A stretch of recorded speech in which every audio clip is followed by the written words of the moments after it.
মধ্যপ্রাচ্যে হঠাৎ বেড়ে ওঠা সামরিক উত্তেজনা ও পাল্টাপাল্টি হামলার প্রেক্ষাপটে উৎকণ্ঠায় দিন কাটাচ্ছেন লাখো বাংলাদেশি প্রবাসী। আকাশসীমা সাময়িকভাবে বন্ধ থাকায় বিভিন্ন দেশে ফ্লাইট বাতিল হয়েছে। ফলে কর্মসংস্থানের উদ্দেশ্যে যাত্রা করা বহু বাংলাদেশি বিমানবন্দরে আটকে পড়েছেন। একই সঙ্গে যুদ্ধাবস্থার আশঙ্কায় প্রবাসীদের মধ্যে ছড়িয়ে পড়েছে উদ্বেগ ও অনিশ্চয়তা।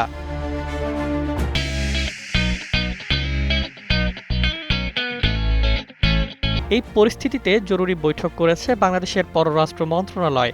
বৈঠক শেষে জানানো হয়, ইরানসহ মধ্যপ্রাচ্যের সাম্প্রতিক উত্তেজনা গভীরভাবে পর্যবেক্ষণ করা হচ্ছে এবং তেহরানে অবস্থিত বাংলাদেশ মিশনের সঙ্গে সার্বক্ষণিক যোগাযোগ রাখা হয়েছে।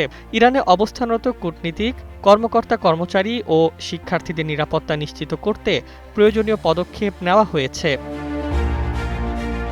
মধ্যপ্রাচ্যের ৬টি দেশে লেবানন, কাতার, সংযুক্ত আরব আমিরাত, বাহরাইন, কুয়েত ও ইরাক বাংলাদেশ দূতাবাসগুলো জরুরি সতর্কবার্তা জারি করেছে। প্রবাসীদের সামরিক স্থাপনা থেকে দূরে থাকা, অপ্রয়োজনে বাইরে না যাওয়া, গুজব না ছড়ানো এবং জরুরি কাগজপত্র ও প্রয়োজনীয় সামগ্রী সঙ্গে রাখার পরামর্শ দেওয়া হয়েছে। সামাজিক যোগাযোগ মাধ্যমে সংবেদনশীল ছবি বা ভিডিও প্রকাশ থেকেও বিরত থাকতে বলা হয়েছে।